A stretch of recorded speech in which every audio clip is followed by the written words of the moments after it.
Lanjut ya. Nah, setelah saya punya SOP, saya harus melatih. Nah, saya mau kasih tunjuk kepada Anda bahwa SOP tidak selalu bentuknya kertas mengertas. Bisa jadi gambar, harus bisa diikuti. Kalau bisa visual, kalau bisa kelihatan. Oke? Bisa dipakai untuk ambil keputusan. Ambil contoh, ini di Jepang yang namanya toilet, standar operasionalnya bukan hanya gambar, tapi harus ada braille-nya. Itu standar. Supaya apa? Nggak perlu nanya.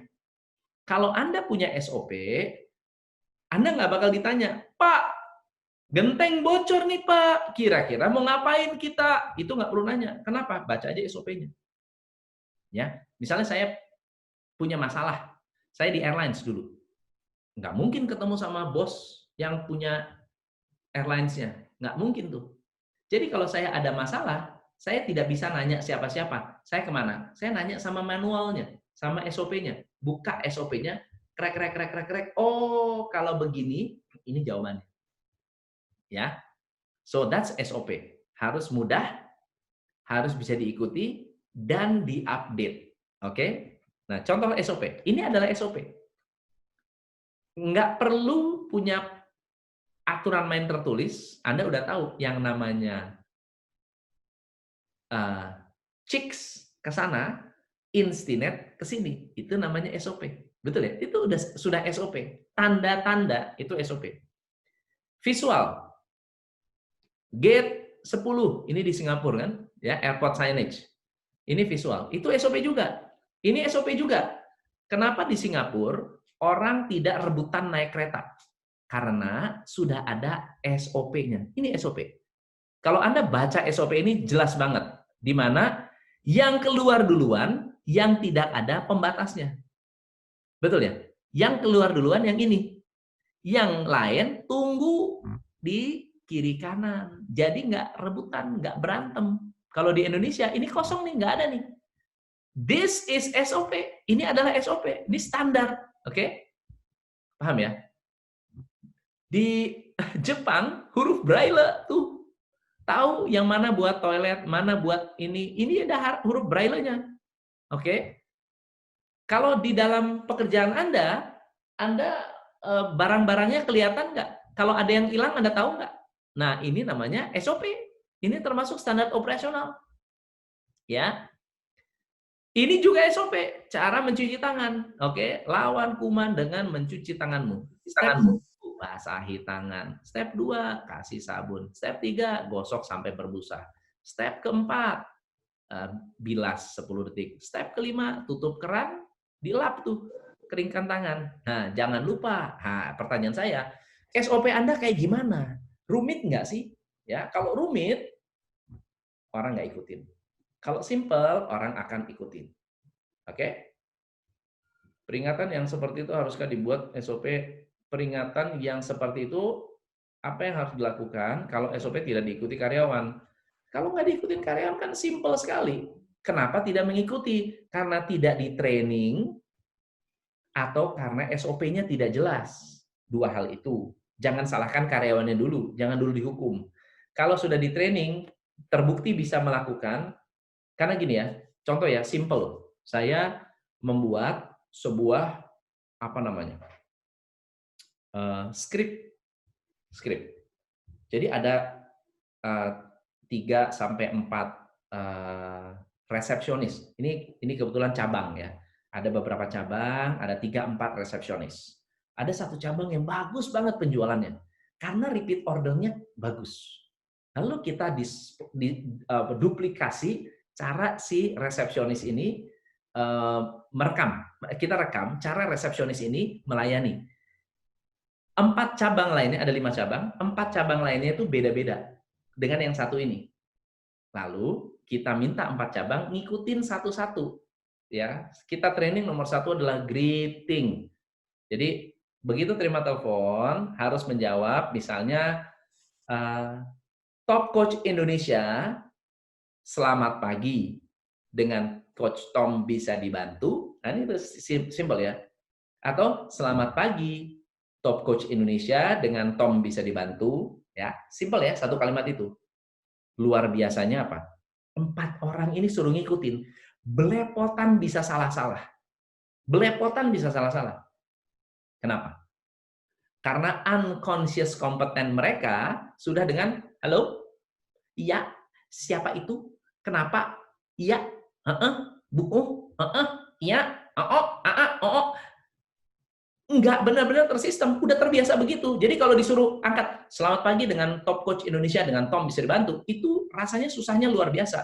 Jadi harus diapain? Dilatih, diulang, dilatih sampai ngelotok, sampai angkat telepon. Zaman dulu saya dilatih seperti itu. Sampai angkat telepon, top coach Indonesia, kalau saya dulu Garuda Indonesia. Garuda Indonesia dengan Tom bisa dibantu. Garuda Indonesia dengan Tom bisa dibantu. Garuda Indonesia dengan Tom bisa dibantu. Karena sehari saya bisa telepon ratusan, terima telepon tuh ratusan setiap hari. Begitu ada terima telepon di rumah, kring kring kring kring. Dulu kan masih telepon rumah masih ada ya. Kring kring kring kring. Begitu angkat telepon, langsung Garuda Indonesia dengan Tom bisa dibantu. Itu udah otomatis. Unconscious kompeten kita keluarnya seperti itu, ya. Oke, good. Lanjut ya. Lanjut. SOP Anda ditaruh di mana? Nah, itu pertanyaannya. Jangan ditaruh di laci, tetapi di tempat yang mudah dilihat. Ini adalah contoh standar operating prosedur. Lihat ya, lebih gampang mengerti kalau ada gambar daripada kalau tidak ada gambar. Oke? Ini gambarnya begini. Pastikan ini ada di sini. Pastikan ini begini. Pastikan ini begini. Pastikan ini begini. Step 2, step ketiga, step keempat, step kelima. Ya. Kalau Anda adalah operator, oke, ini SOP-nya. Dekat dengan operator. Oke, baru Anda bisa membuat SOP itu dipakai. Kalau SOP-nya ada di tempat lain, nggak hafal orang, nggak bisa menghafal. Kalau begini, ada apa-apa, cek, lihat SOP. Gitu. Ya. Ini contoh. Ya, step 1, ini cara mengganti ya, cara mengganti film. Kalau nyala, nah gitu ya. Step 1, kalau nyala, Anda kalau nyala, Anda sistem off, pencet ini, tet gitu. Ya. Step ketiga, buang air, buang udara. Dos. Step keempat, puter. Make sense ya? Jadi ini adalah SOP, DVD changing. Oke. Kita sudah menemukan SOP di mana-mana. Ya, step 1, step 2, step 3 sampai rambut pun actually bisa dijadikan SOP visual. Oke? So far so good nggak? So far so good? Jempol oke? Oke. Yang oke say yes. Oh good ya? Good ya? SOP yes. Mantap. Oke, lanjut ya. Good. Oke. Sekarang yang ketujuh. Yang ketujuh adalah aturan main. Apa itu aturan main? Aturan main itu bisa banyak bentuk.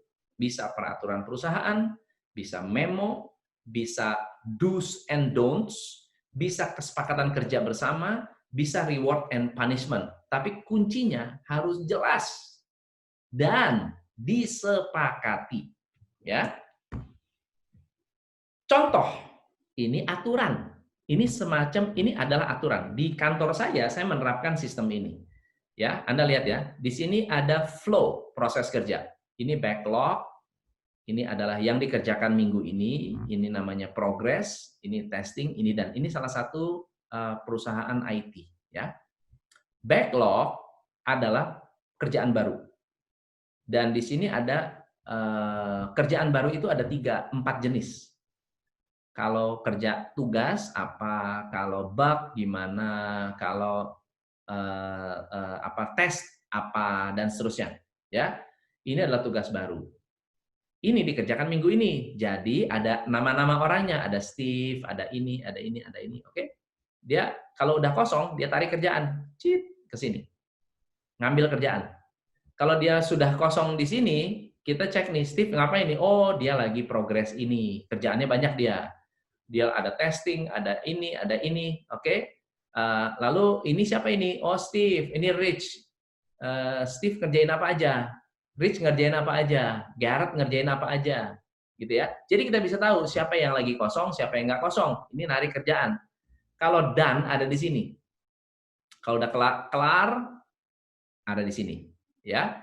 Nah, kadang-kadang ada kerjaan-kerjaan yang ngegantung tunggu di sini. Namanya waiting for, nunggu approval, nunggu ini, nunggu itu. Semakin banyak menunggu, berarti leadernya nggak kerja.